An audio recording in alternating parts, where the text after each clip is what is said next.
பொதுவாகவே குலதெய்வத்தை பற்றி எல்லாரும் பேசும்போது சொல்லுவாங்க, குலதெய்வம் மட்டும் நம்மளை என்றைக்குமே கைவிட மாட்டாங்க, கெட்டியாக பிடிச்சிக்கோங்க அப்படின்னு சொல்லிட்டு. ஆனால் சில பேருக்கு வந்து குலதெய்வம் யாரு அப்படின்னே தெரிய மாட்டேங்குது. குலதெய்வம் யாரு அப்படின்னு தெரியாதவங்க எப்படி குலதெய்வத்தை கண்டுபிடிக்கிறது? குலதெய்வம் வந்து ஒரு ஜாதகத்தில் வச்சு தான் எல்லாரும் கண்டுபிடிக்கிறாங்க. ஓகே. இப்போது இல்லை, நம்மளுடைய முன்னோர்கள் 3 தலைமுறைக்கு முன்னாடி அவங்க ஒரு இடத்துல வாழ்ந்து அதை 3 தலைமுறையாக அவங்க அந்த தெய்வத்தை வந்து வழிபட்டிருப்பாங்க. அதுதான் நம்மளுடைய குலதெய்வம்.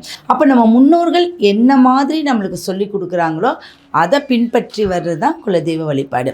அந்த குலதெய்வம் நம்மளுடைய ஜாதகத்தில் வலிமை இருக்கா இல்லையா அப்படிங்கிறது ஒரு ஜாதக கட்டத்தின் மூலியமாக நம்ம தெரிஞ்சுக்கலாம். கண்டிப்பாக மேம். ஒருவேளை ஜாதகமே இல்லை, அந்த நிலையில் நான் எப்படி என்னோட குலதெய்வத்தை தெரிஞ்சுக்கிறது? முன்னோர்களை தான் உங்களுக்கு சொல்லியிருப்பாங்க. அப்படி முன்னோர்களுடைய அந்த எந்த விஷயம் உங்களுக்கு வழிபாடாக வரலை.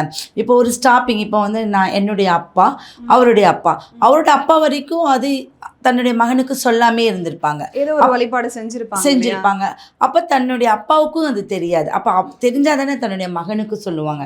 அப்படி சொல்ல முடியாத ஒரு இடத்துல தெய்வ பிரசன்னம்னு ஒன்று இருக்குது.